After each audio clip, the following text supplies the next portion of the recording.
Today at the Leng building in Belize City, the Taiwanese government officially handed over a check of 1 million Belize dollars to the Belize Police Department. Minister of Home Affairs Wilfred Ellington says that after his appointment to the ministry, he assessed the police department and realized that there was need for investment in equipment and training.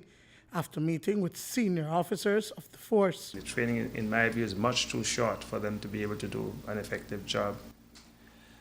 But the lower hanging fruits were in fact the issue of the equipment. That is something that we could do something about almost immediately.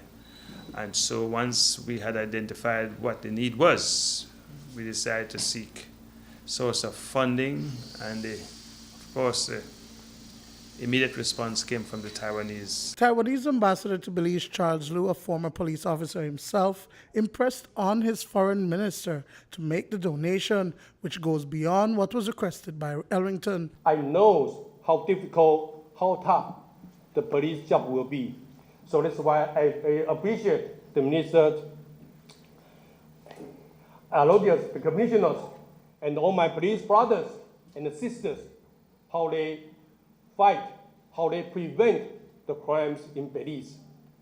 So during these donation ceremonies, I think that this is a joint effort by Mr. Ellington, by Minister Aragon, by commissioners, and by all our friends, and also especially the Minister David Lee.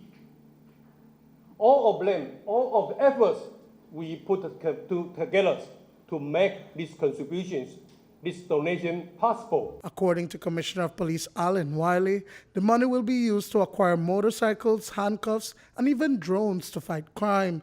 This, Wiley says, will further support their recently launched National Crime Fighting Strategy. We'll have additional motorcycles which will be deployed across the entire country of Belize, and we should be seeing also where cycles are deployed to each police substation.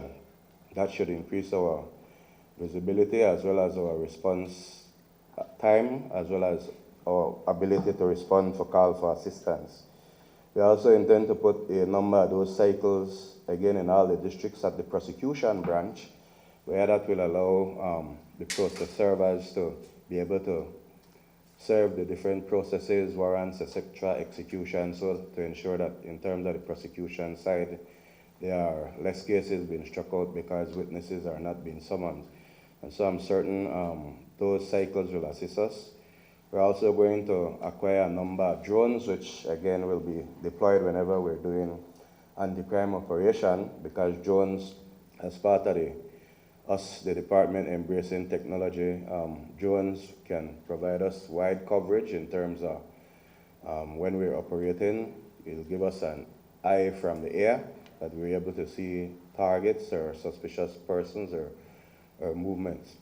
We're also looking at acquiring a number of handcuffs where each police officer will be able to be assigned for the first time in their career perhaps a personal handcuff. Dwayne Moody for News 5.